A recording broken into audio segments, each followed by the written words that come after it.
آ گئی ہے سے روزہ تو نہیں ٹوٹا، انجیکشن لگانا ہے، چوٹ لگ گئی ہے، خون نکل گیا، خون لگانا ہے، انہیلر لینا ہے، تو الٹی آنے سے روزہ نہیں ٹوٹتا۔ الٹی آنے سے روزہ اس وقت ٹوٹے گا جب دو شرطیں پائی جائیں گی۔ ایک یہ کہ الٹی منہ بھر کر ہو بہت زیادہ، اور منہ بھر کر الٹی ہوئی اور آپ نے اس کو نگل لیا تو نگلنے سے روزہ ٹوٹ جائے گا۔ دوسری شرط یہ ہے کہ الٹی منہ بھر کر ہو، خود سے نہ ہو بلکہ آپ نے جان بوجھ کر کی ہو، منہ بھر کر اچھی طرح سے۔ منہ بھرنے کا مطلب یہ ہوتا ہے کہ اتنی زیادہ ہو کہ آپ اگر روکنا چاہیں تو وہ روک نہ سکیں، اس کو منہ بھر کے کہتے ہیں۔ ورنہ اب منہ ہر ایک کا جو ہے کیونکہ وہمی لوگ جو ہے نا، پھر وہ وہمی لوگ جو ہے نا وہ تنگ کرتے ہیں۔ وہمی کہتے ہیں اب مجھے پتہ ہی نہیں چل رہا کہ میرا منہ بھر کے ہوا ہے یا منہ تھوڑا ہوا ہے۔ تو بھائی اب منہ تو آپ کا اپنا ہے، میں تھوڑی پتہ لگا سکتا ہوں کہ آپ کا منہ بھرا ہے کہ نہیں بھرا۔ اس کا ایک فقہا نے ضابطہ بیان کیا ہے کہ اتنا کہ منہ میں روکنا اس کو ممکن نہ ہو۔ تو چھوٹی موٹی ابکائیاں آتی ہیں، چھوٹی موٹی الٹیاں آتی ہیں، یہ اگر نگل بھی لیں تو بھی روزہ نہیں ٹوٹتا۔ ابکائی آئی اور آپ واپس لے گئے تو نہیں ٹوٹتا۔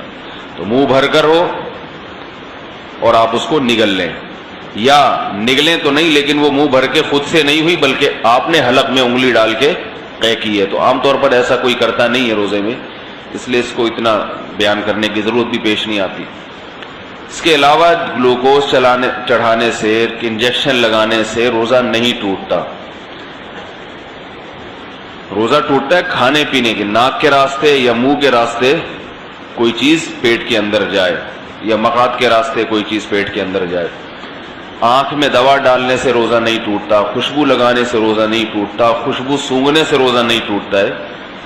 کان میں دوا ڈالنے سے روزہ ٹوٹتا ہے یا نہیں، اس میں علماء کا اختلاف ہے۔ پہلے جو ہمارے فقہاء ہیں انہوں نے لکھا ہے کہ کان میں دوا ڈالنے سے روزہ ٹوٹ جاتا ہے۔ اس کی وجہ یہ ہے کہ ان کا یہ خیال تھا کہ کان جو ہے نا یہ دماغ تک اس کا کوئی لنک ہے، ہم جب کوئی چیز کان میں ڈالتے ہیں تو دماغ میں پہنچتی ہے وہ، لیکن بعد میں جو ڈاکٹروں کی تحقیق ہے وہ یہ کہ کان میں کچھ بھی ڈال دیں وہ دماغ تک نہیں پہنچتی، نہ پیٹ میں جائے گی وہ، نہ دماغ میں جائے گی۔ تو اس تحقیق کی وجہ سے علماء کی رائے بھی تبدیل ہوئی۔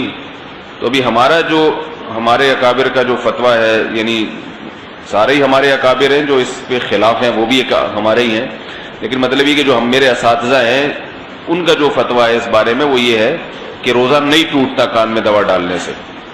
البتہ ہمارے ہی اکابر میں بعض اس کے قائل ہیں کہ ٹوٹ جاتا ہے، تو احتیاط یہ کہ نہ دوا ڈالی جائے، اور اگر کسی نے دوا ڈال دی ہے تو بھی کچھ نہیں ہوتا، انشاءاللہ روزہ نہیں ٹوٹے گا۔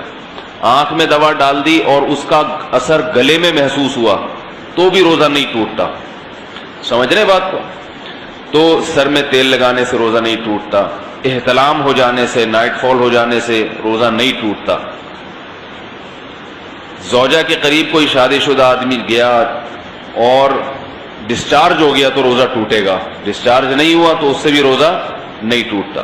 اور یاد رکھیں اگر اس نے ہم بستری کر لی تو پھر جو ہے روزہ بھی ٹوٹے گا اور 60 روزوں کا کفارہ بھی ہے اس کے اوپر۔ زوجہ سے ہم بستری بالکل حلال نہیں ہے روزے کی حالت میں، اور ویسے جان بوجھ کر روزے میں کھا لیا تو بھی روزہ ٹوٹے گا بھی، اور 60 روزوں کا کفارہ بھی ادا کرنا پڑے گا اس کو۔ تو رمضان میں کھانے کی اجازت نہیں ہے روزے کی حالت میں، روزہ ہی کیسا جس میں کھانے کی اجازت ہو، تو سزا بھی ملے گی، صرف روزہ نہیں ٹوٹے گا اس میں۔